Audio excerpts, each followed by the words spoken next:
However, this gloomy romantic image that Lermontov sported was just one of his masks. In fact, his personality, both in life and in fiction, was much more complex.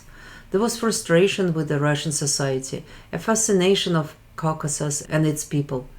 And most importantly, there was a sharp and observant gaze of a very young person who could already understand so much about the complexity of human relationship, and even more importantly, he could phrase it in such a perfect and elegant way as he.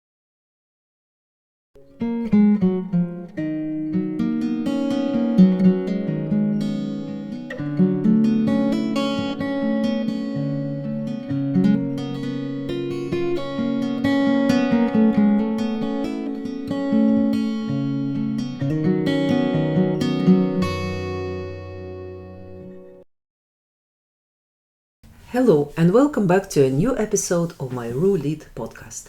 My name is Katya and today we are going to talk about a new author. Have you guessed who is it?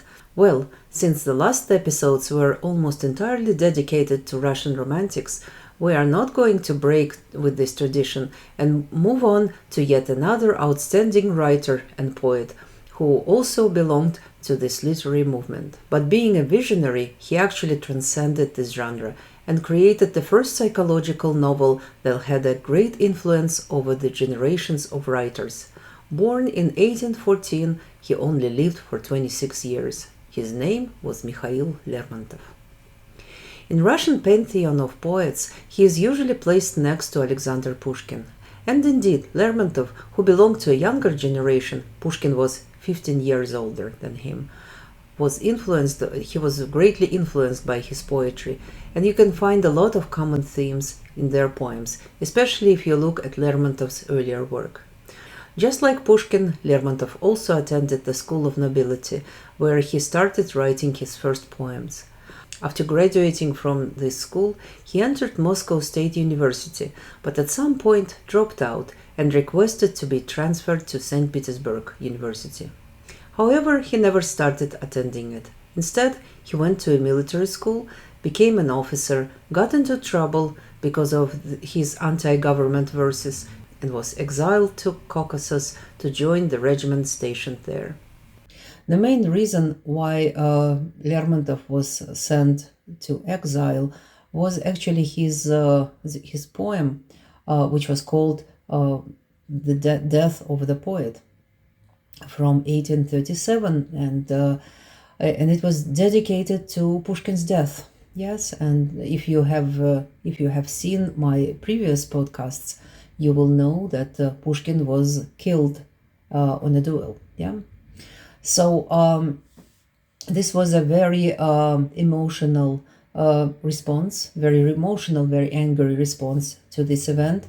And even though these two poets have never met in real life, Lermontov, just like many other poets of his generation, saw him as a leader of their movements, and probably as his mentor. So he took it very personally, and you can see if you read this poem. I will actually put the link in the description below, but you can see that this came to him as a great shock. So what we are going to do now, we are going to read the opening and the closing verses of this poem. Yes, because it's quite long, so I'm not going to read the whole thing. I'm going to read it in Russian for you, because I think that it's very important to read poetry in original, even if you don't know the language, because you can hear the music of this poem, of these verses. Погиб поэт, невольник чести, пал оклеветанный молвой, с свинцом в груди и жаждой мести, поникнув гордой головой.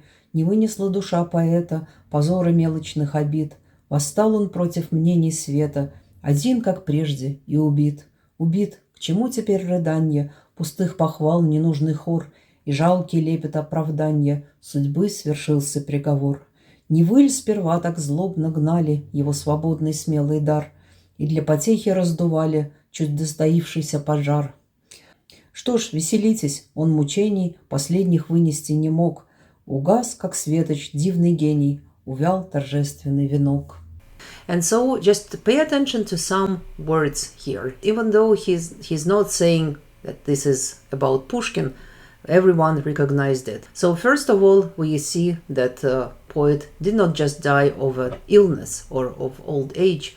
No, he was killed. He was killed by a bullet in the breast with vengeful anger, which actually refers to the circumstances of Pushkin's demise. Yes, so first of all, entrapped by honor. Entrapped by honor means that he fought in a duel, and of course there was an honor code that we discussed again when we talked about Pushkin, which was really sometimes even stronger than the official laws. If you are being challenged for a duel, you couldn't say no, because your honor or your reputation will be damaged forever. And then, of course, Lermontov also draws this picture of a poet against the crowd, and he starts accusing some people that he is not naming.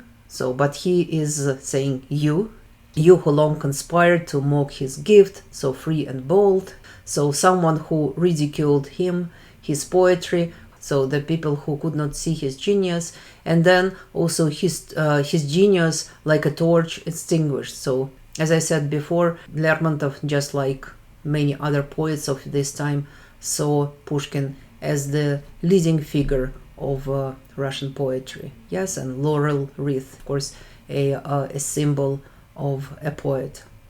You can see that besides the obvious grief, Lermontov also accuses someone here, people, society, but also the authorities, because Pushkin spent some time in exile. This happened because of his connection to the Decembrist movement. It was a group of rebels who tried to overthrow the monarchy in 1825. And the concluding verses leave no doubt who is the object of Lermontov's wrath. And it's interesting that Lermontov actually added them. Yes, so first of all, he wrote the main part of the poem, and then he added the last lines of this poem. Again, I think because he wanted to say everything. Yes, he wanted to be very clear about the fact that these people were directly responsible for Pushkin's death. Вы жадную толпой, стоящую у трона, свободы, гения и славы палачи, таитесь вы под сенью закона, пред вами суд и правда, все молчи. Но есть и Божий суд, наперстники разврата, есть грозный суд, он ждет, он недоступен звону злата, и мысли и дела он знает наперед. Тогда напрасно вы прибегнете к злословию, оно вам не поможет вновь, и вы не смоете всей вашей черной кровью поэта праведную кровь. So there is a story that Nikolai Arendt, a doctor that treated Pushkin on his deathbed, visited Lermontov soon afterward, giving him the news. As a result, this poem started circulating among the literary circles in St. Petersburg, ultimately drawing the attention of the authorities. This exile was quite a pivotal point in his life, as the experience of living there changed him entirely, bringing in the Oriental motifs to his poetry, and his best pieces are set in that region. Thanks to the efforts of his friends and his grandmother who raised him, he was pardoned and was allowed to come back to the capital. He was noticed by the writing and poetic circles, and some major figures saw him as a hope for a Russian literature and poetry. However, in 1840 he fought a duel, not the first and not the last, yes, which in his life, which was an offense, of course, and for that he was arrested and exiled again. And while being in Petigorsk, Lermontov had yet another duel with another officer whose name was Martynov, which led to his death. So there is this terrible irony, yes, in the fact that when he wrote this poem on the death of the poet, he also, predicted his own death.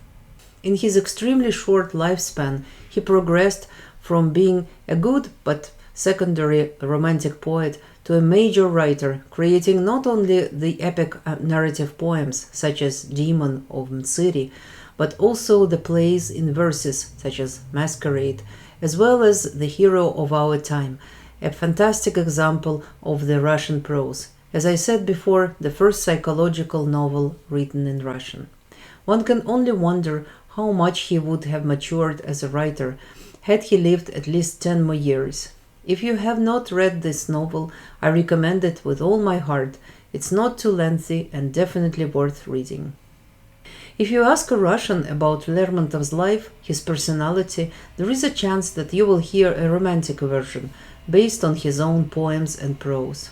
And indeed, the recurrent themes are boredom, Byronic attitude to the world, the one that Pushkin half ridiculed in the Shad, dramatic and passionate attitude, and an open hatred towards the Tsarist regime in Russia. One of the best examples is his very short poem, again, which kind of predicts his early demise, but which also outlines his view of the world, yes, and the way he sees himself. Нет, я не Байрон, я другой, еще неведомый изгнанник, как он, гонимый миром странник, но только с русской душой. Я раньше начал, кончу ранее, мой ум немного совершит. В душе моей, как в океане, надежд разбитых груз лежит. Кто может, океан угрюмый, твои изведать тайны? Кто толпе моей расскажет думы? Я или Бог, или никто? However, this gloomy romantic image that Lermontov sported was just one of his masks. In fact, his personality, both in life and in fiction, was much more complex. There was frustration with the Russian society, a fascination of Caucasus and its people. And most importantly, there was a sharp and observant gaze of a very young person who could already understand so much about the complexity of human relationship, and even more importantly, he could phrase it in such a perfect and elegant way as he did it in, for example, A Hero of Our Time. We will talk about all these aspects when we get to Hero of Our Time, but for now, let us focus on the character that keeps on drawing attention throughout the history. The figure of a fallen angel. If you have watched Good Omens on Lucifer, you will know what I mean. I hope you have enjoyed this episode. Please remember to like and subscribe. See you next time.